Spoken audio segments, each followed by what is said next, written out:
What is up, guys? Welcome back to Will of DDT. My name is Anonymous, and I'm joined here by my co-hosts Bia and Obippity Boppity Boop, and we are bringing you kind of a new segment here. We thought it'd be interesting if we start kind of covering some One Piece updates. So we just want to go over some news. You know, every so often you see these new cards announced, and we have some pretty freaking exciting things that were announced for the coming sets and some promos as well. So yeah, without further ado, we're just gonna start going through it. So this first slide over here, Obippity, tell us what we're looking at here. These are the structure decks, the reprint structure decks, right? Yeah. So I believe these are all So we're going through the Smoker structure deck, the Whitebeard structure deck. I believe it's a Cat, and then Uta structure deck. Yes. And I think all of these, if I'm not mistaken, are basically just given a rest. Part of its effect is given a rested Dawn to a leader or a character. So I mean, the first one is Hina, right? Well, yeah. First of all, it's pretty interesting. Basically, I mean, before we go into the cards, like I think we should kind of just acknowledge that this is the most amount of structure decks since set one. We've never had this many structure decks come out at once, but it's also really cool for without a reprint set, we're getting support for a bunch of old decks, right? Yeah. And you kind of got half decks that were crazy powerful at one point. Then you have some decks that just were like Smoker, right? Smoker's one of those decks that never really took off. Yeah. And it was supposed to, right? It was supposed to be that premier first black leader that never took off. So I thought this was really cool. Yeah, 100%. The fact that they're this is a cool way to get new players into the game is printing leaders who, like you said, some of which have seen success, some of which maybe not so much, but essentially reprinting them with starter decks that are more usable off the bat. They have new cards in there as well as reprints of the staples that you needed to use before. So that is pretty solid. Right. So yeah, over here, like Obippity was pointing out, we've got 4 new characters, all of whom have a Rested Dawn effect. And that's really interesting. That's one thing I do want to talk about a little bit. Is the games to be taking a lot of things that used to be part of Red's identity and giving them to different colors. Blue is now getting Rested Dawn effects. We already saw that with it's not pictured here because it wasn't too recently announced, but with the Dofi starter deck, there's going to be a new blue Dofi starter deck along with these 4 that are pictured on screen. We have some Rested Dawn effects in there, and we have Unblockable being given to blue, right? Isn't that an OP7 card, Bia? That's a... Yep. Yeah. The Perfume Femur. Right.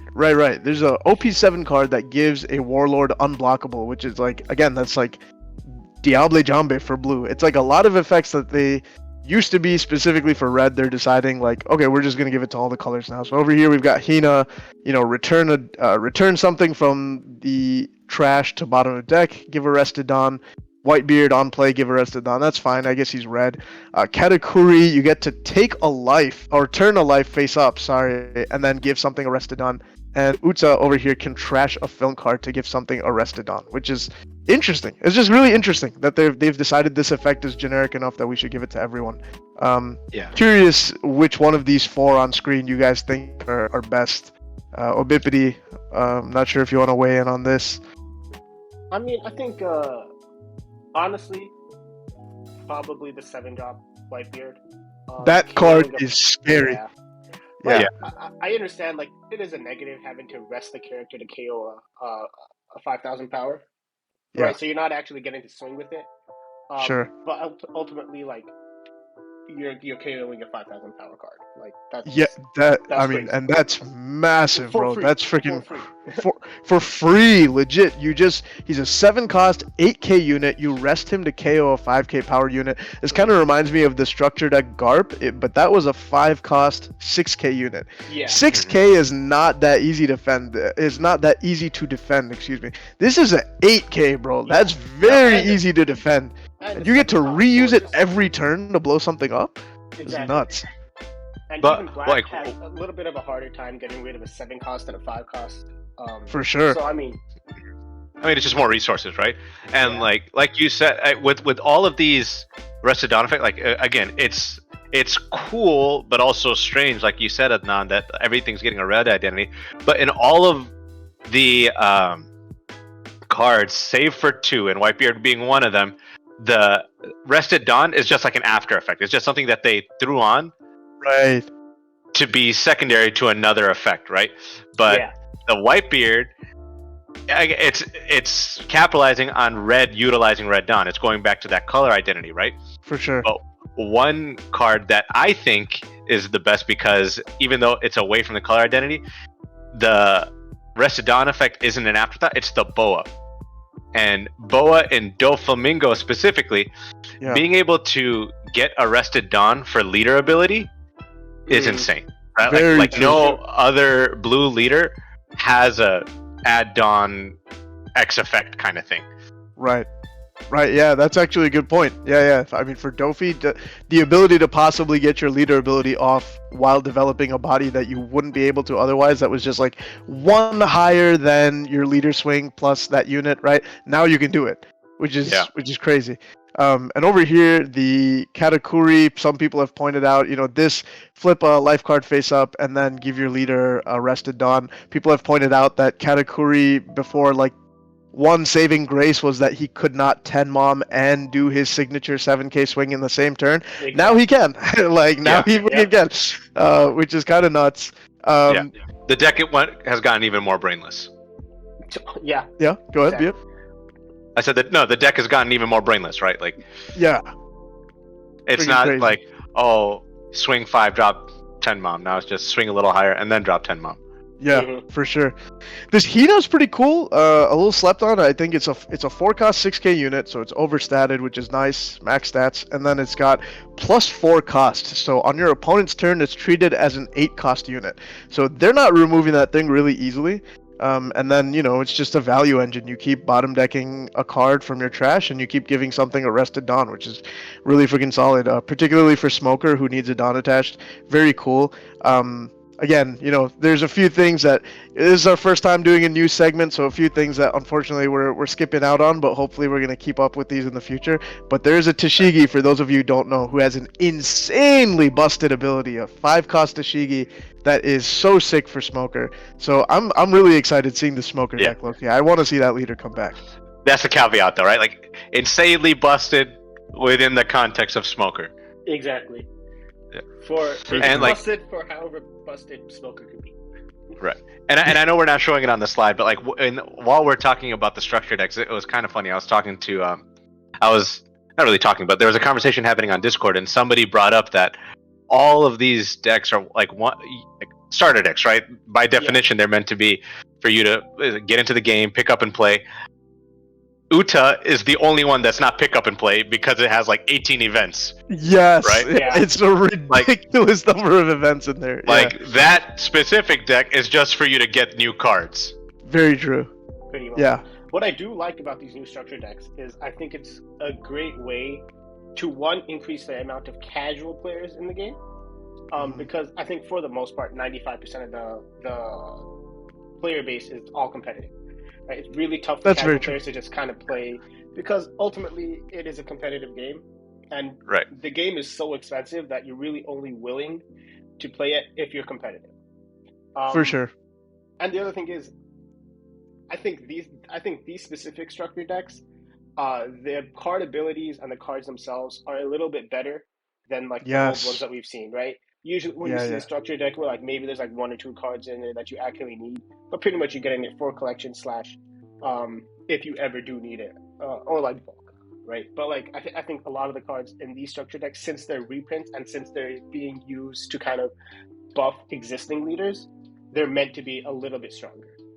Right, for sure. Yeah. And it's just cool to see how some of these work well with leaders that maybe are not the structure deck leader. Like, for example, this Whitebeard is going to go so hard with Marco, because on 7 Dawn, On play, you use the Whitebeard's effect to attach one Dawn to Marco Leader.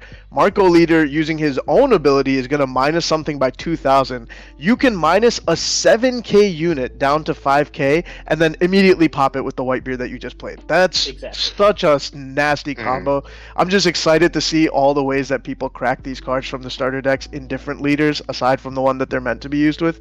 Yeah, I mean, don't want to spend too much time on this, but this is just interesting. Again, red identity is now kind of diversified, or rather red effects are now becoming diverse effects that are available in other colors, and yeah, these are some cool cards, man. All of these are solid in their own right. But yeah, let's move on to the next slide, Obipity. Yep.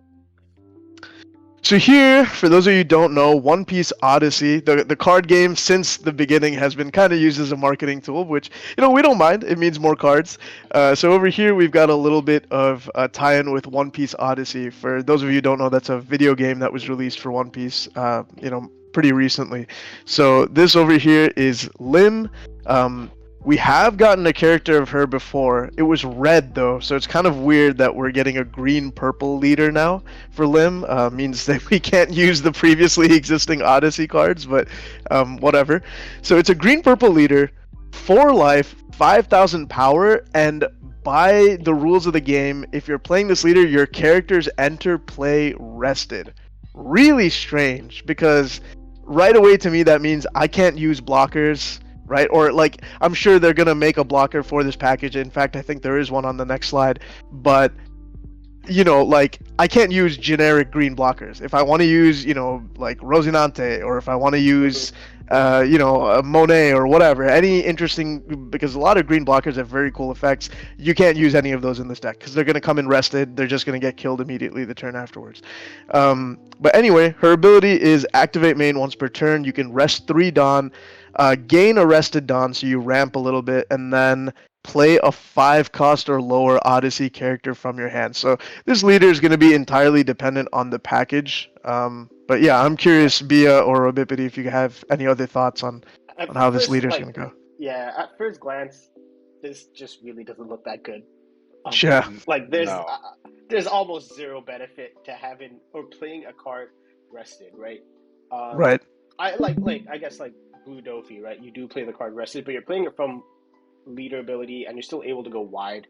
And that's why it's gotten so much better in OP7, because you're able to play, you're able to go Jinbei into an active character, right? But this is just straight up. Maybe the package here allows you to do stuff like that as well, or maybe there's cards that allow you to resand your characters almost immediately. So who knows? Mm-hmm. Like you said, it's pretty much dependent on the package. Exactly. It's almost too dependent on the package. It's hard for me to see a world where there are just some amazing abilities that justify every character you play coming in rested. Because it's just any card that enters play, no matter how you do it. If it's if you cheat out cards or anything, if you hard play cards, everything is coming in rested, and that just makes the green mirror that much harder, because there's so many effects that just KO rested characters, right? What abilities do you foresee that make you want to play? One, you're a 4-life leader, and then there's an added handicap of you how do you utilize rush characters, right? There's no point in having rush, right? Cody's useless. Exactly, and I mean your opponent. I think to me, active characters, leaving your entire board active means your opponent needs to swing at your life. That's a technique a lot of good players will use when they want some card advantage. Just don't give them anything to swing at except your life. But now it's no, you play that, a good player is pretty much always going to be gunning for your board. They're never going to touch your life until they've exhausted your hand. It just sounds awful. But like you were saying, Bia, I mean, what could possibly justify that? Let's see on the next slide, because I think we have 4 characters so far. Yeah. Mm-hmm. So we've got Audio, if that's how that's pronounced, Adio, I don't know. But again, this was previously a red character, so it's weird that we don't get to use the existing versions, but it is what it is. So this is a 4-cost, 5k, 2k counter, that's interesting to note, and his ability is if you have 2 or more Odyssey type rested characters, this character gains plus 1,000 power. It's a 4-cost 5k. If I've got him and another character on board, he's a 6k. But I mean, really, let's be honest. He's probably just going to be a 2K counter for the deck. I mean, I don't see myself, playing this guy just so I can get a 1K power extra on him and make him a 6K. That's not a crazy stat line by any means. Yeah. I mean, like I mentioned in the previous side, the 2-cost 0-power blocker limb. If you have 2 or more Odyssey type rested characters set this character as active, it's a blocker that you're setting active off of its own effect. Yeah. But at the end of the day, it's a 2-cost 0K, easily removable. Really isn't that difficult. But look at that. Well, it's like 5 steps to just play a blocker, right? Like, you have to have all this stuff so I can block for you. Yeah, like who cares? Like even I'm listening to these cards, and it's like a whole lot of who cares. Like, two of your characters arrested? I'm 6K instead of 5. We're good. By the way, I'm also arrested. Like yeah, exactly, bro. Like 2 of your characters arrested, cool. You got a How about a 0K third? blocker. Yeah, Exactly. for real, dude. It's just, I mean, these cards include themselves based on the language, so you'd only need 1 character on board, but like before you play them. But even still, I mean, it's just like you said, you're jumping through so many hoops to just get such basic effects. Yeah. This guy, I will say, top right over here. Let's look at the other version of ADO. Again, no idea how that's pronounced. But this guy's kind of interesting. I still think the rested gimmick is not enough to make the boss monster let's just that crazy. Yeah, it's stupid. Okay, it is what it is. it's pretty stupid. Honestly, if anybody manages to crack this leader, like, they might be the best player in the world. Because like For real, I'm not yeah. understanding how this. Or you're playing the worst players in the world. Like there's it's more that's more likely. Like again, play this deck, have fun. Just don't play with me. Go somewhere else. It's a whole lot of nothing, man. It's a whole lot of If I'm nothing. at a local and you sit down in front of me playing leader limb, I'm leaving. Like, I'm sorry. Yeah. For what it's worth, for those people who do want to try playing leader limb, let's just read them what they're gonna get here in their boss monster. 9 cost, 9K on play. If your leader has the Odyssey type, set up to 3 Dawn as active. That's pretty crazy. You're playing a 9 cost and then you're getting 3 Dawn active, potentially meaning you have 4 Dawn to work with still. And then on opponent's attack, once per turn, you can rest one of your Dawn, and up to your leader or one of your characters gains plus 2K for the battle. So it's kind of like the 5-cost red Ezo that we got in EB1. Basically, you get to, instead of discarding a card from hand, though, you get to just use 1 Dawn. So spend 1 Dawn, and basically you get a 2K counter for free during that battle. That's pretty damn good. But for a 9-cost unit, again, the main appeal here is that you're going to get to set 3 Dawn active, which allow you to do other things. But then considering the context we're in, that whatever you play with those 3 extra Dawn is getting rested, bro. It's just not a good card. Like it's almost like you're doing the work for your opponent for them. Yes. Right. Exactly. You're just giving them things to swing at. It's I mean, like, okay, I know I've been memeing on this pretty hard, and I mean every word I say about this deck. Yeah. But just playing devil's advocate, what can possibly be a saving grace for this deck is, all right, the characters are they're cooked, right? They're coming out rested. Sure. If the events are amazing, sure. if I there's can see some events. some Odyssey specific events that are just absolutely crazy, Yeah. this deck has a chance, right? Because like the last event specific leader we had was Ace, and it was pretty awesome.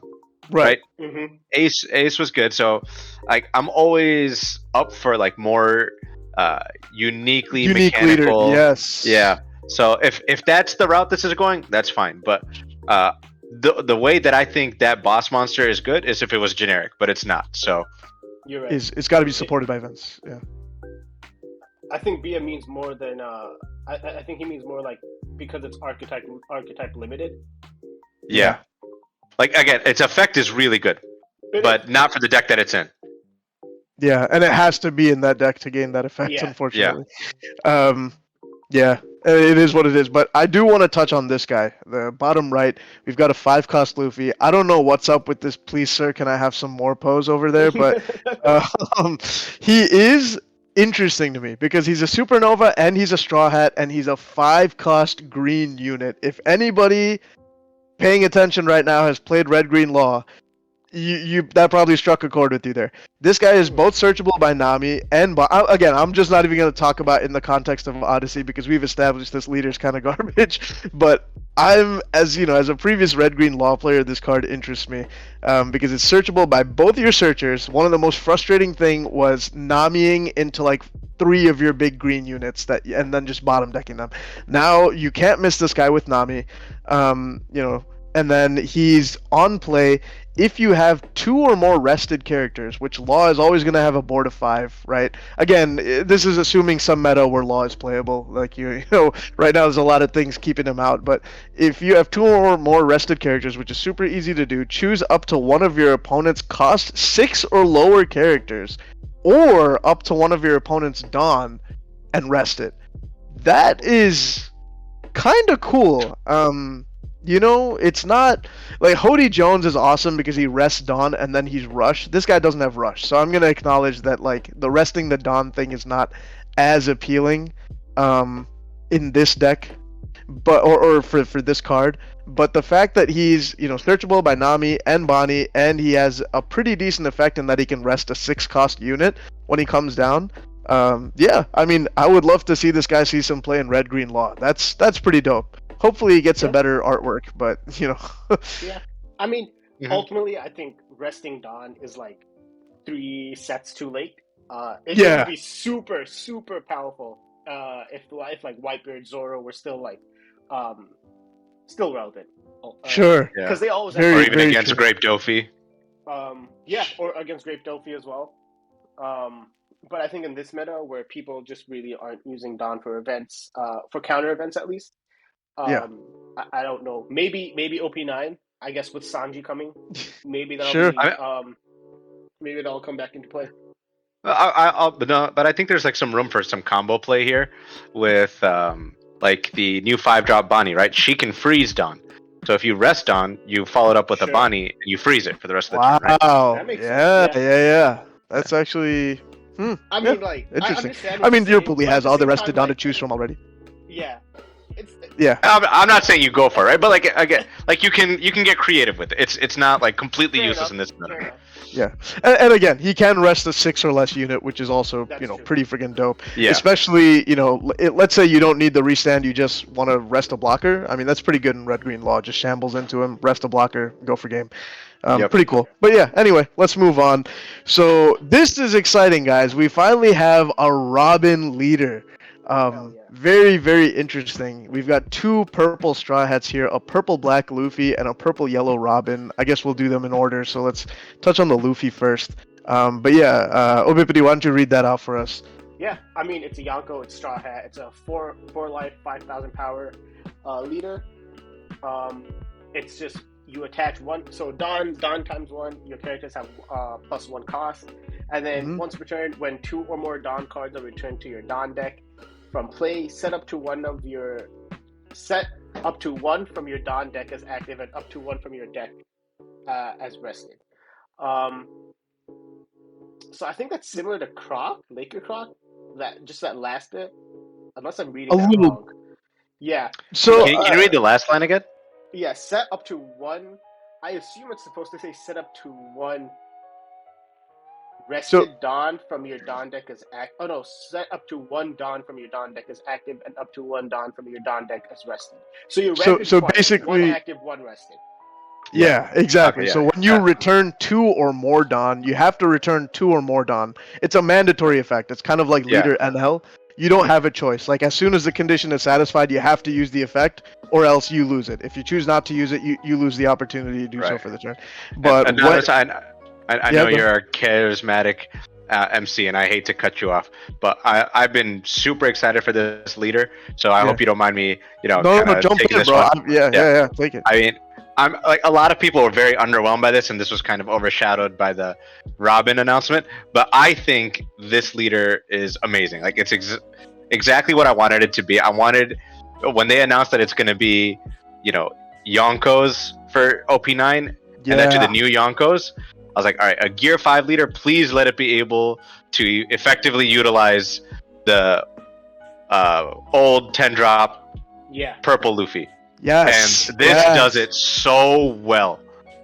Yes. I mean, You're- it was red purple Luffy let you get back 1 Don, right? Right. Yeah. Here you're getting back 2 just off leader ability, and then you get a 3rd off of the Gear 5 Luffy.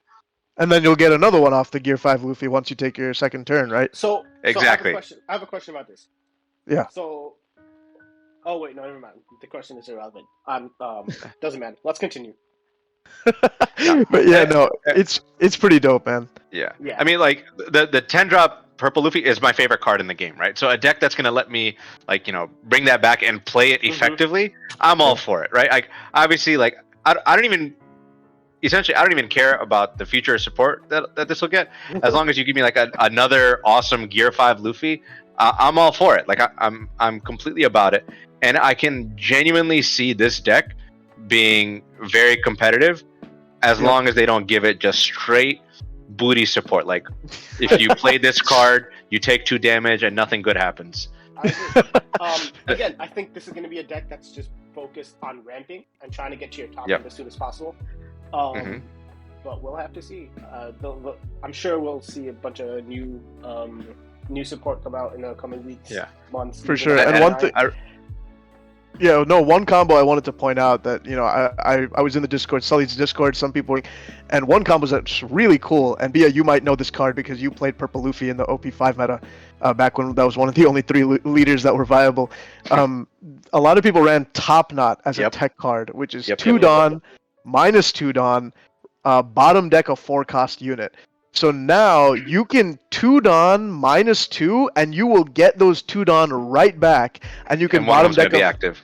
Yeah, and one of them's active, exactly, and you can bottom deck a 4-cost unit. And not to mention, this leader is black, so you can run cost reduction. You can reduce like a freaking 7-8 cost unit down to 4, and then you can casually bottom deck it with Top Knot and go Don neutral. You get your Don right back, and one of them's active, like you said. It's crazy. Like, that is actually such a busted card for this leader. So I'm excited to see.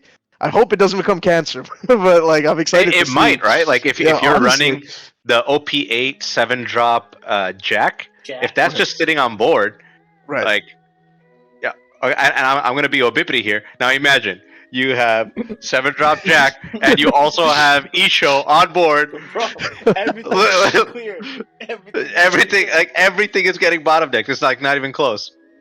Yeah, no, it's crazy. I mean, you know, like. Cost reduction plus bottom decking is why Sakazuki was so fundamentally broken. This is the only other leader that has access to that in an efficient form. Now, granted, he doesn't have nearly as many bottom decking cards as Sakazuki. It's just Top Knot at the moment, as long as, you know, at least that's what I can think of. But still, that's a scary combo, for sure. All right, do we want to move on to Robin? Sure, go ahead. Agreed. For sure. Yeah, so 5 cost, or I'm sorry, 4 life, 5k power, and this is a yellow purple Robin, which is interesting because they chose her outfit where she's wearing yellow and purple. I think that was just for like a really short bit in like what Skypiea. I think this was her outfit in Skypiea. But anyway, I just noted that. So yellow purple, and she has inherent banish.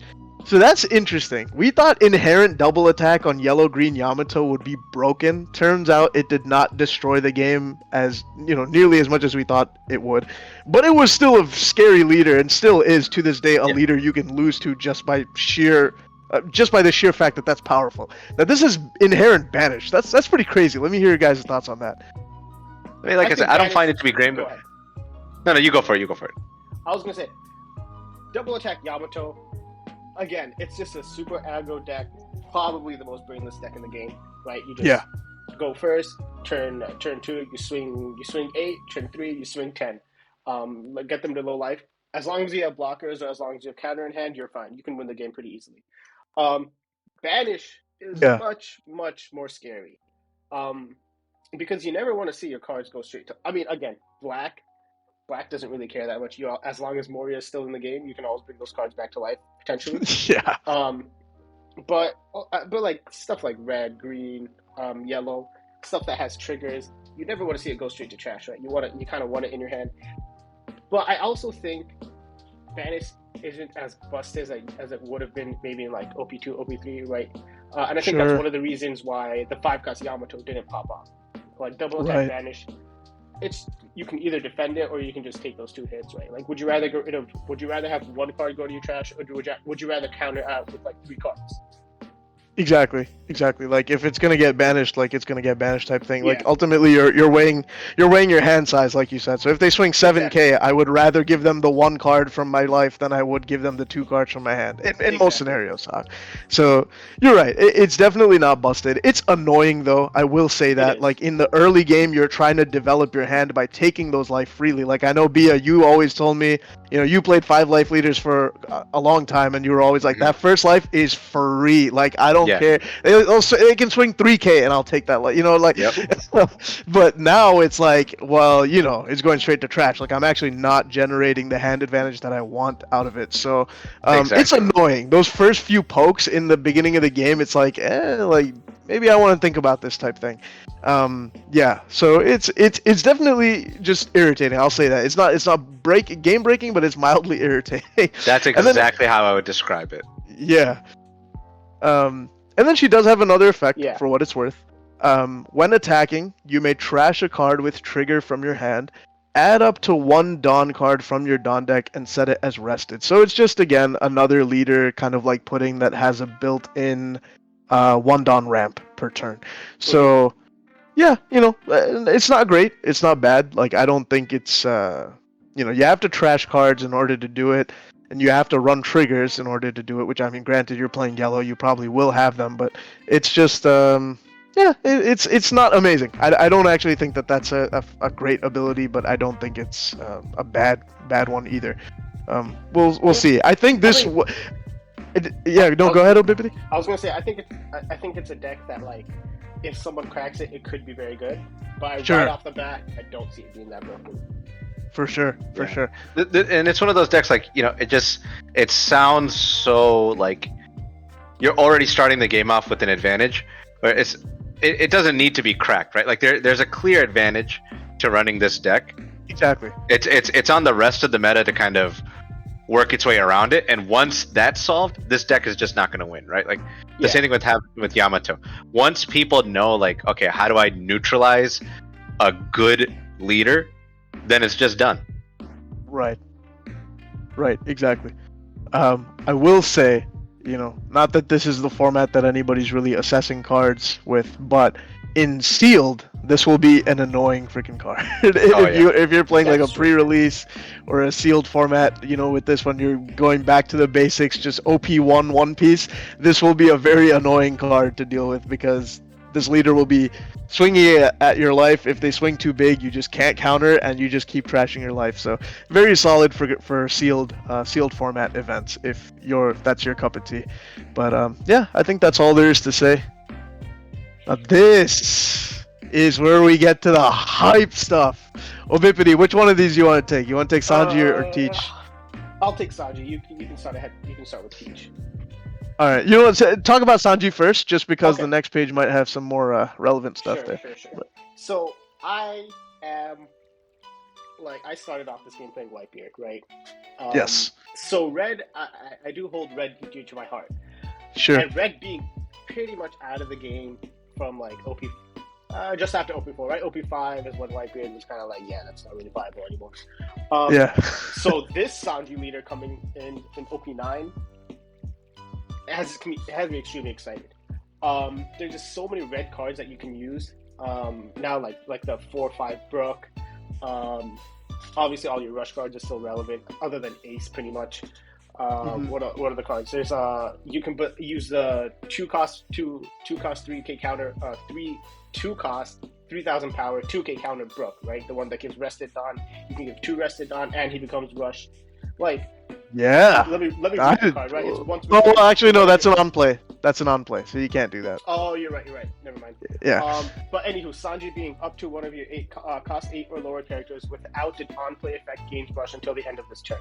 So basically, your 6/8 Thatch could potentially get gain rush. Like, basically, crazy. anything that dude, doesn't have an on the- rush. The 8-drop 10k Shanks from the film deck, like Maybe. that's yeah. Yeah, no, that's viable. I mean, it's just so interesting to me because it's like we have Vivi, who, I mean, yeah, granted she's 5 life, but she can attack. She needs to spend 2 Dawn to, like, I mean, yeah, she draws a card, but then she gives something rush. So you need to, like, play something and then still have 2 Dawn left over in order to use her ability. This guy, for free, for absolutely free, no Dawn investment required.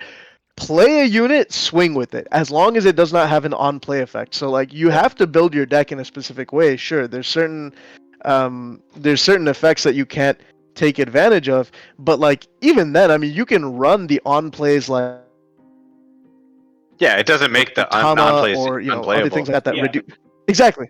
Yeah, so you can use things that reduce power on play, and then you can use cards like Lindbergh or freaking I'm forgetting them, but like there's so many red cards that on attacking kill a card that of a certain power. So just reduce their power, play the thing that kills it on attack, and then attack with it the turn you played it, because you know Exactly. Sanji lets you do that. Oh, Vincent, Insane. remember when I said Pell from OP4 is gonna pop off one day? Yes. Maybe This is the time. This is a time, man. No, it's not even maybe, dude. That card, 5 cost, 6k, destroys a 4k or less. Yeah. Like it's insane. And forget about that. Even that the Whitebeard we talked about at the beginning of the video, Yeah. that has rush. I mean, I don't know, this leader is cracked. This leader is so cracked, man. I actually think it is insanely busted, and it's funny I put these two on the same slide because Sanji making you not play on, you know, making you consider reducing the on plays in your deck is almost the perfect counter to the next thing we're going to talk about. But this leader is still pretty freaking hype. I'm not sure if you guys have any further comments on Sanji, if you want to. I was just gonna say exactly what you said. Like, it's almost exactly the perfect counter / balance to the Blackbeard, the leader that we're getting. Yeah, but Bia, do you wanted to say something about Sanji? The only way I see this leader not just popping off is if, like, in typical, you know, One Piece fashion, something they just overtune a leader, right? Yeah. Sure. If like you get excited about a leader that can really just pop off, and then they show you something that's just going to be that much crazier. Yeah, exactly, 100%. Because reading this, I do not see how this can be a bad leader. This is at best, or at worst, I'm sorry, a good leader. I think it might be freaking cracked. Like, it might be amazing, to be honest. No, but that's how I felt about freaking Red Blue Marco. That leader is cracked. There's no downside, but RP Law is just that much better. That set, right? Like, it's pretty insane. So yeah, here's hoping that some balance is coming there. But go ahead. Yeah. In any case, we will move on to here. We've got Marshall D. Teach. We've got the Blackbeard leader that everybody has highly anticipated. Everybody has waited for this character for such a long time, and everybody speculated that, you know, ever since Z, that purple version of Z came out where One Piece introduced a negate mechanic or like a nullify mechanic, everybody guessed that Blackbeard's ability would have something to do with that. And sure enough, it does. And let's read how he goes about it. So 5 life, 5,000 power, pure black, and on play, your on play abilities don't activate. So you can't run any cards with on play abilities, or if you do run them, you're running them at a severe disadvantage. No Sabo, no 4-cost Lucci, all of the freaking black units that KO things on play. No Moria, bro.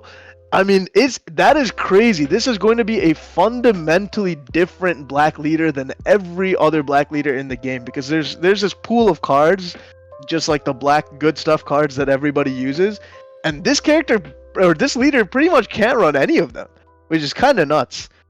But the payoff for that is activate main. You can trash 1 card from your hand until the end of your opponent's next turn. Your opponent's on-play abilities don't activate. So you get to trash 1 card and basically say your opponent can't use any on-plays. So it both can't use any of the good black cards, but it also shuts down the black meta. So that's very interesting. I'm curious what thoughts you guys have about this leader. Yeah, I mean, the one downside is obviously trashing a card from your hand, right? Yeah. But just not allowing your opponent, again, black, it's always been just you're not allowing your opponent to play the game, Right. So That's true. So unless you're playing Sanji, like you're just at a severe disadvantage going into the game. Yeah. So I again, it depends entirely on the package that is available to Blackbeard. But knowing Bandai, knowing the One Piece card game, there's just going to be so many characters, so many cards that just help this leader be probably S tier. If we're being honest, we know for a fact as soon as we saw this card, it's going to be S tier. We just don't know how yet. Yeah, sure. I'm gonna disagree with you on that, man. I'm not convinced this deck will be S tier, right? Because it takes me back, like it eliminates so much of the existing pool of black cards, and it's a pure black leader, right? Yeah. Mhm. So most like really good decks aren't entirely new cards. There's no good deck that has ever been only new cards from that set, right? It built on something. That's so very true. this, I think this might be a deck that probably isn't good the set it comes out. It might be like, it might just be like one of those that isn't played until like it has more, I mean, lack of a better word, support that just, because I just think other black leaders will be better because they have better things to work off of. True. Yeah, no, we like you said, and I think a lot of times until someone cracks something, a lot of times we forget about the cards that do exist. So who knows? There's some black cards lost to the cracks of time that nobody's played in a million years, but in Blackbeard they might actually be cracked, and we're just forgetting about them because they've never seen play. I think so. I feel like I have more of a hot take. Like Obipity is probably right because Bandai likes to support like whatever they think is going to be money makers. Sure. And Blackbeard might be that. Yeah. But I also think it's very possible this is. I mean, like you said, leaders or new leaders when they come out, they're only really good if they have existing support or support from previous sets.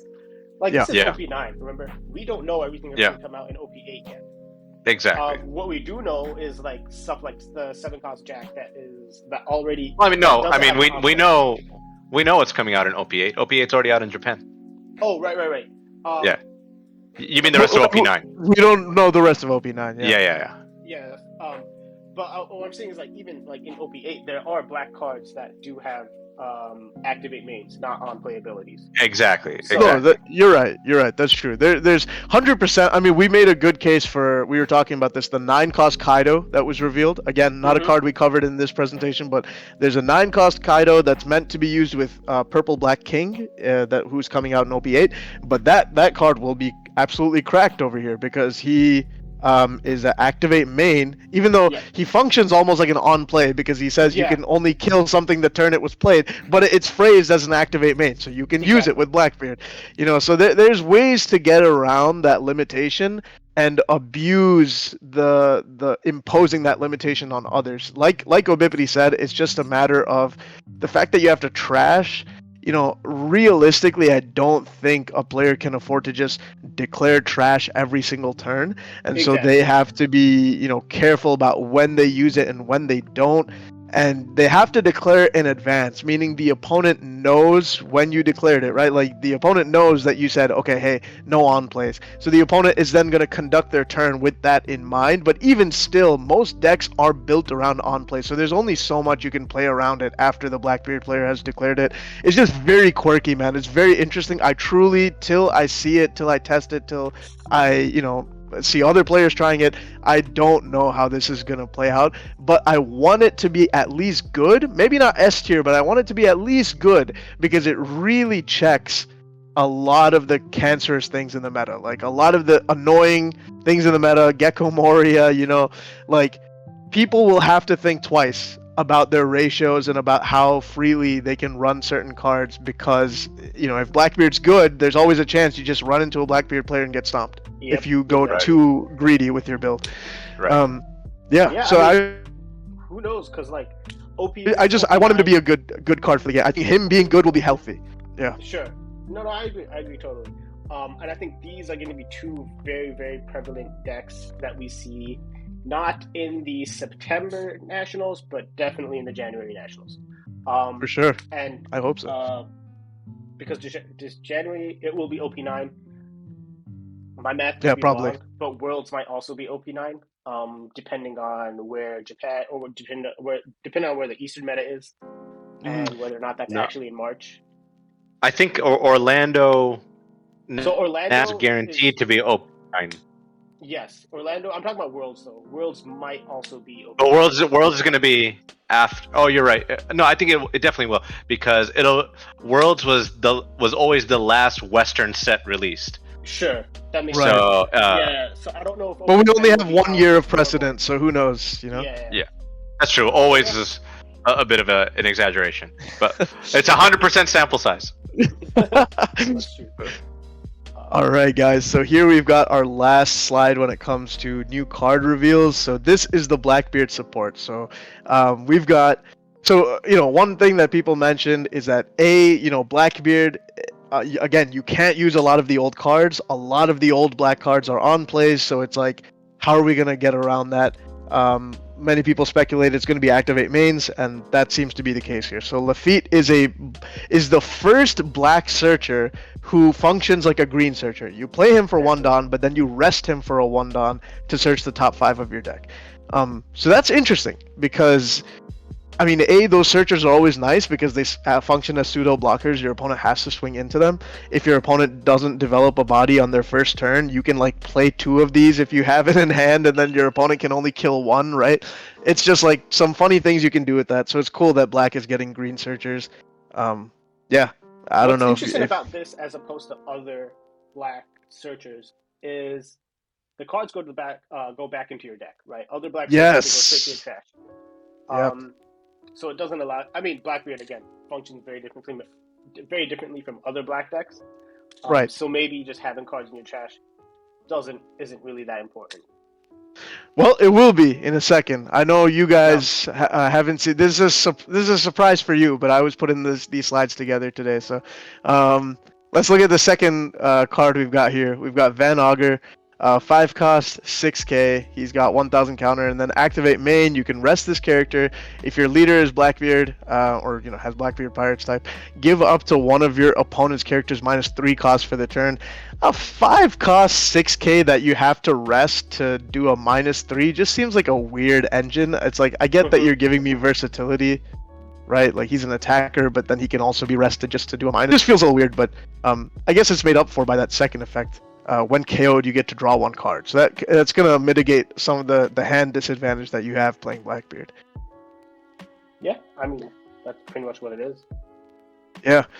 So yeah, that's kind of interesting. And then our last one is your boy Jesus himself, is Jesus Burgess. He's a 4 cost 5k power. Obipity, I want you to read this one for me. So this character cannot be KO'd by your opponent's effects, and if your leader is Blackbeard Pirates, this character gets 1000 power for every 4 cards in your trash. So having cards in your trash is helpful. I was wrong. Okay. Yeah. Is that what you wanted to hear? I was instantly wrong. But hey, Blackbeard, you have to trash using Blackbeard requires you to trash to use his effect. So you're going to have cards in trash. Right.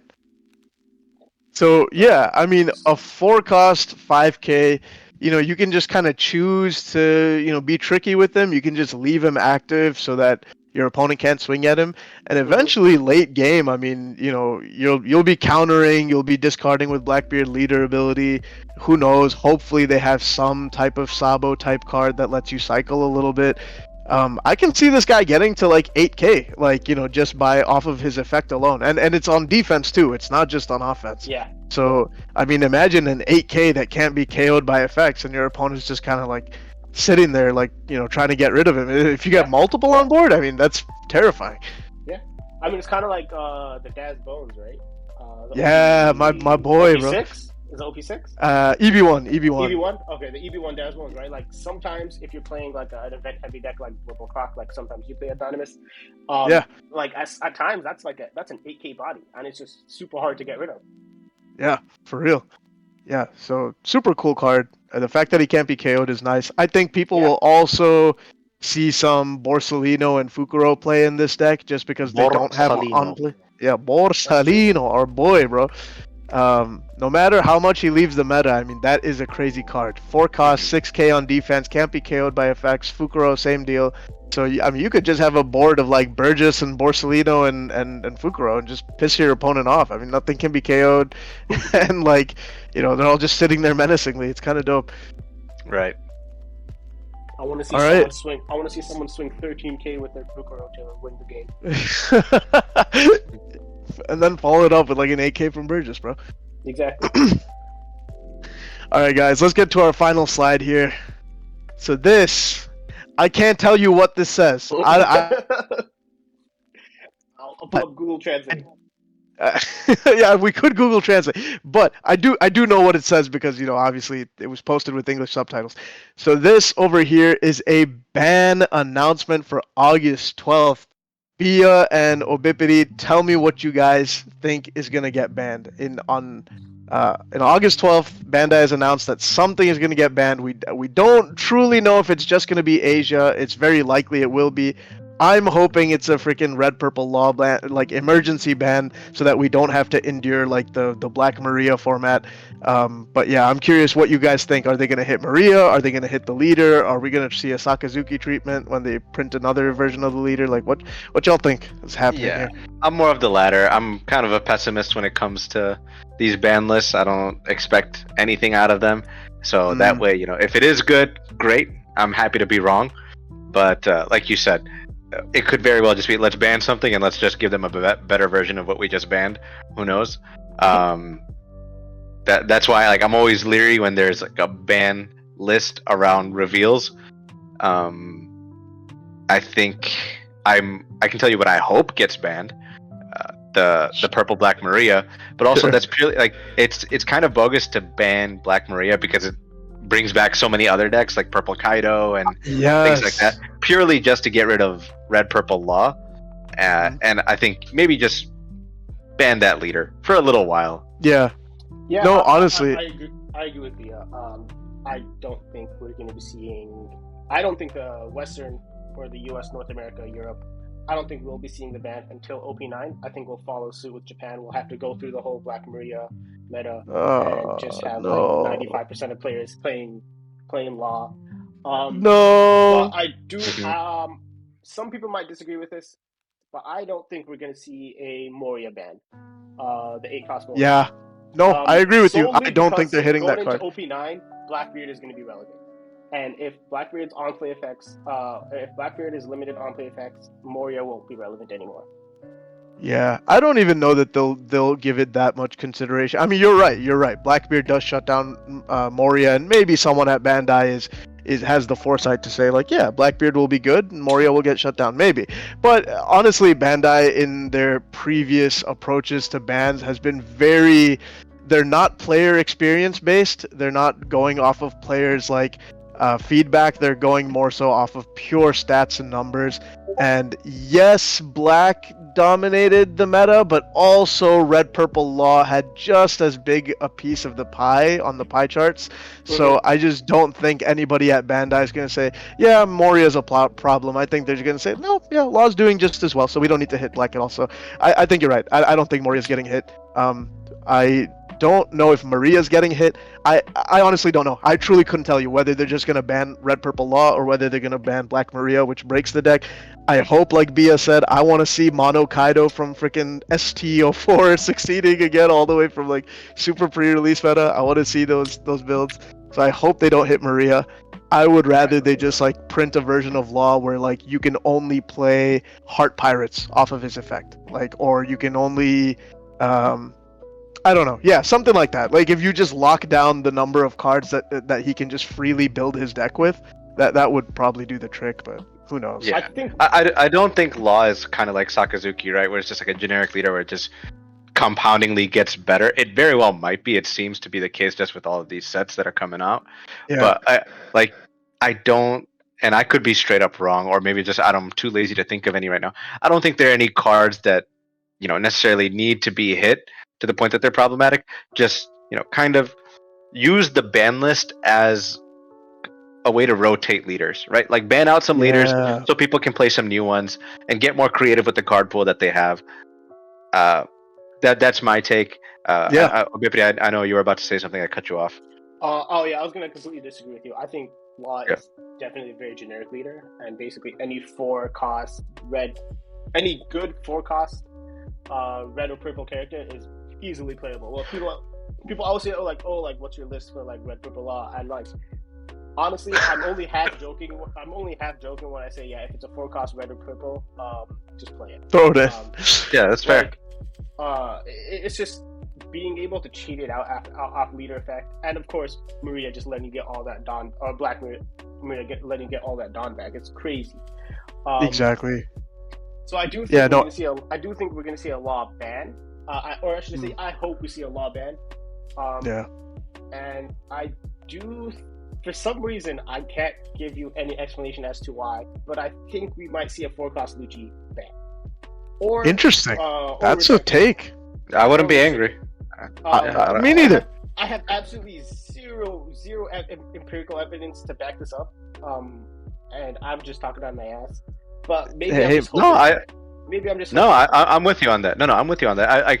I think kind of a hot take. I think Lucci is more problematic than Moria, because if you take out Moria, you take out the essential removal aspect of his combos. Correct. Yeah. So if you take Lucci. Yeah. If you take Like Lucci out, I don't think Lucci. I think taking out Lucci makes leaving Moria in the game a lot more tolerable. Yes. No. Honestly, very true. The fact that you can play a body and remove alongside it, remove 2 bodies no less, is the truly disgusting part. Like if they hit Lucci, like honestly, it'd be healthy for the game.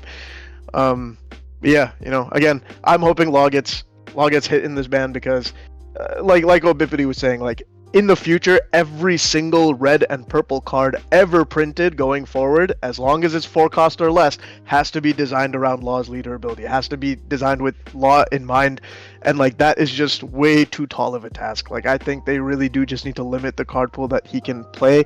Even if you said he can only play the 3 captains, he can play Straw Hats, Straw Hats, Heart Pirates, and Kid Pirates off of his leader ability. Like sure, fine, but I don't know. I just don't think he should be able to run like everything.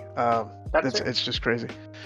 Yeah, but that pretty much brings us to the end of this video, guys. We hope you enjoyed. Let us know. Again, this is our first time. We're just kind of organically doing this.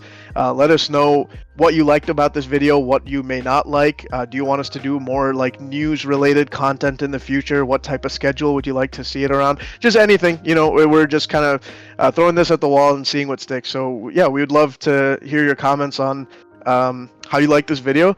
And make sure to like, comment, subscribe, stay tuned. The deck profiles and that sort of thing are definitely coming as we finalize them going into the regionals period here. And Bia, Obippity, anything else before we check out here? No. If you guys managed to watch this entire video, I know it's an hour long. We appreciate you guys. But we're looking forward to seeing you guys soon. For sure. Like, comment, subscribe, and we will see you in the next video, guys. Peace.